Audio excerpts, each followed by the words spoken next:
Parmi tous les grands architectes que la France a comptés au XIXe siècle, un nom est particulièrement connu du public, celui de Viollet-le-Duc.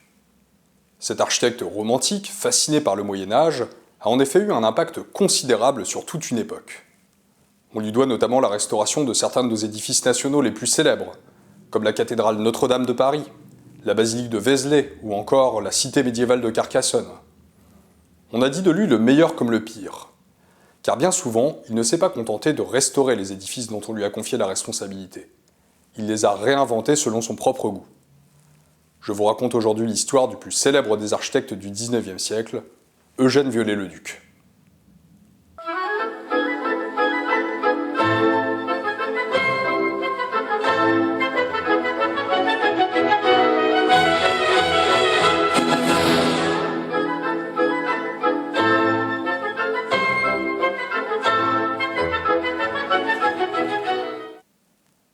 Viollet-le-Duc naît à Paris le 27 janvier 1814. Son père est conservateur des résidences royales et sa mère est issue d'une famille d'architectes et d'amateurs d'art. Esprit fort et considérant qu'il percera dans tous les cas s'il a du talent, il refuse de passer par l'école des beaux-arts de Paris, parcours classique des architectes de son époque. C'est en voyageant à travers la France avec son oncle, le peintre et critique d'art Étienne-Jean Delécluze, que Viollet-le-Duc commence sa formation.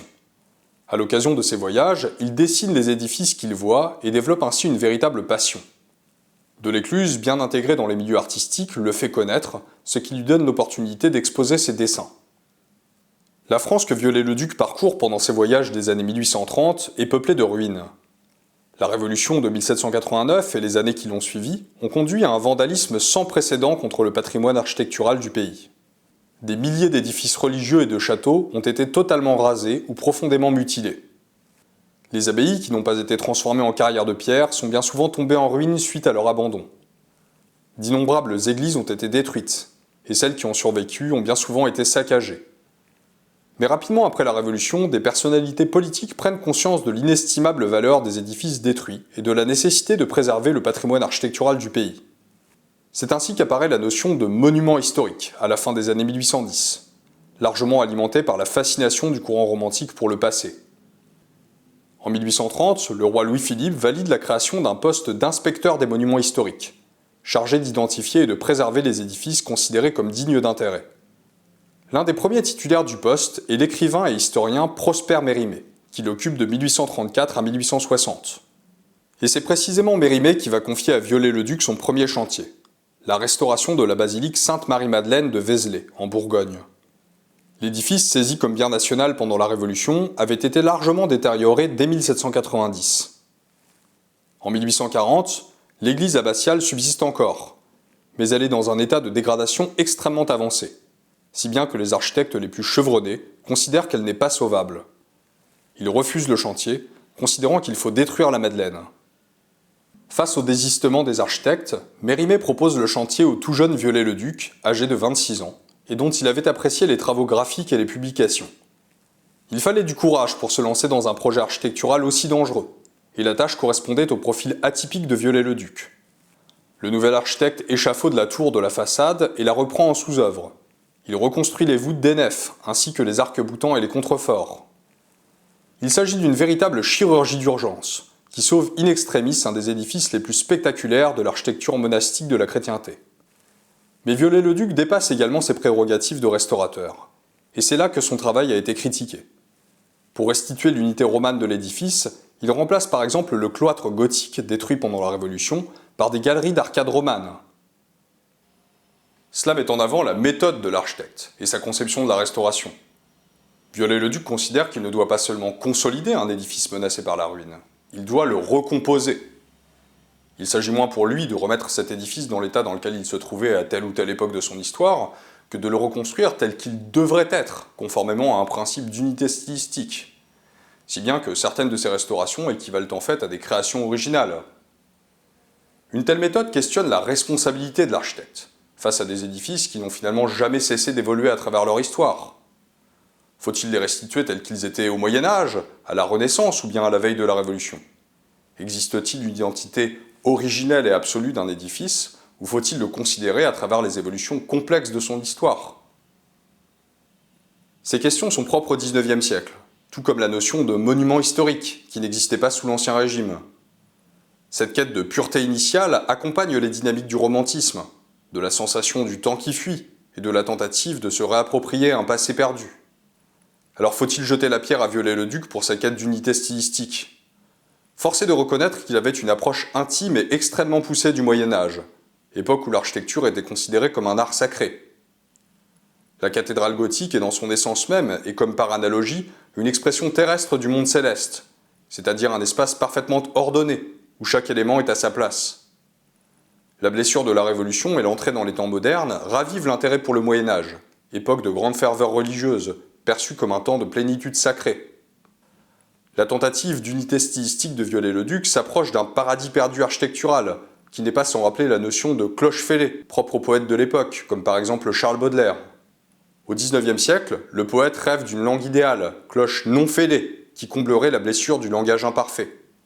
En architecture comme en poésie, le XIXe siècle semble avoir perdu une présence, une sacralité qu'il conviendrait de retrouver.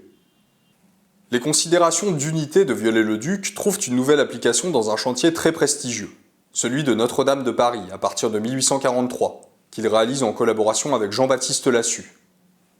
La cathédrale avait été saccagée en 1793 et avait échappé de peu à la destruction. Il y avait beaucoup à faire. Là encore, l'architecte cherche à restituer intégralement la cathédrale dans son état primitif, ou supposé tel. Il fait restaurer la statuaire, et en particulier la fameuse galerie des rois de la façade principale, en utilisant des modèles empruntés à des cathédrales moins touchées par les destructions révolutionnaires, comme celle d'Amiens, de Reims ou de Bordeaux. On lui doit certaines sculptures romantiques de son propre goût, comme par exemple la célèbre Strige. Il reconstruit la flèche de la cathédrale, qui avait été abattue en 1786, en la mettant là encore à son goût. Mais il souhaite aller encore plus loin quand il envisage de couronner de flèches les deux tours de la façade, ce qui est une pure réinterprétation visant à correspondre à un certain idéal de la cathédrale gothique. Ce projet ne verra finalement pas le jour. Mais son chantier le plus spectaculaire est incontestablement celui du château de Pierrefonds, qui relève plus de la reconstruction que de la restauration. Cette forteresse du Moyen-Âge avait été démantelée sous Louis XIII et n'était plus qu'une ruine aux murs éventrés. En 1861, Napoléon III décide de restaurer Pierrefonds pour en faire une résidence princière. Les travaux durent de 1863 à 1870 et conduisent l'architecte à réinventer les parties trop méconnaissables de l'édifice. La visite de Pierrefonds est aujourd'hui encore une expérience déconcertante, car nous n'y observons pas une forteresse du Moyen-Âge, mais ce que le XIXe siècle imagine d'une forteresse du Moyen-Âge. Les statues de chevaliers, les gargouilles monumentales et la spectaculaire salle des Preuses sont autant de réinterprétations romantiques du passé. Tout comme à la cité médiévale de Carcassonne, où l'architecte avait notamment construit un châtelet de son imagination, inexistant à l'origine, on a volontiers qualifié Pierrefonds de décor d'opéra. De telles adaptations du passé ne manquent pourtant pas d'intérêt au regard de leur époque. Elles sont le corollaire de toute une approche de l'histoire, qui est par exemple la même que celle de l'historien Jules Michelet, contemporain de Viollet-le-Duc. Dans le sillage de la Révolution, on voit se développer la pensée nationaliste, qui se réapproprie l'histoire de France pour écrire le roman national. Restaurer les édifices en ruine participe de cette dynamique de réappropriation et de réinterprétation du passé. À ce titre, l'architecture de Viollet-le-Duc peut en grande partie être considérée comme l'expression des fantasmes historiques de toute une époque. D'autres architectes poussèrent encore plus loin la réinterprétation personnelle de la restauration des édifices historiques. Ce fut par exemple le cas de Paul Abadie, qui transforma purement et simplement certains des édifices qu'il restaura, comme par exemple la cathédrale Saint-Pierre d'Angoulême, dont il falsifia la façade romane en lui ajoutant 2 tourelles et un pignon, ou encore de la superbe cathédrale Saint-Front de Périgueux, dont il supprima la couverture du XVIe siècle pour dégager les coupoles et les coiffer de lanternons de son invention. S'agit-il de vandalisme architectural ou de nouveaux chefs-d'œuvre propres au XIXe siècle ? Voilà qui donne matière à réflexion.